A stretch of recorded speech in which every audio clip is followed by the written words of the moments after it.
చాలా మంది అనుకుంటారు టకీలా మోజల్ ఒకటే అని. కానీ ఈ రెండిటికి చాలా పెద్ద తేడా ఉంది.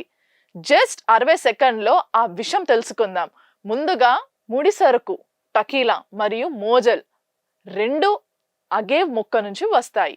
కానీ టకీలా కేవలం ఒకే రకం అగేవ్ బ్లూ వైబర్ అగేవ్ తో మాత్రమే తయారవుతుంది. అదే మోజల్ అయితే ఏకంగా 30కి పైగా అగేవ్ రకాలను ఉపయోగించవచ్చు. ఇక అతి ముఖ్యమైన తేడా తయారీ విధానం. టకీలా కోసం అగేవ్ గుజ్జును సాధారణంగా ఆవిరి చేస్తారు. కానీ మోజల్ తయారీలో అగేవ్ పిన్యాస్ను నెల కింద వేసిన రాతి గోతులల్లో కాల్చి పొగబెడతారు. అందుకే మోజల్కి ప్రత్యేకమైన ధూమపానం చేసినట్టు ఉండే స్మోకీ ఫ్లేవర్ వస్తుంది. టకీలాలో ఆ వాసన ఉండదు. గుర్తుంచుకోండి, టకీలా ఒక రకమైన మోజల్ కావచ్చు, కానీ మోజల్ అన్ని టకీలా కావు. మరిన్ని ఇంట్రెస్టింగ్ విషయాల కోసం మన కొల్లుగురి 24/7 న్యూస్ టీవీ ఛానల్ సబ్స్క్రైబ్ చేసుకోండి.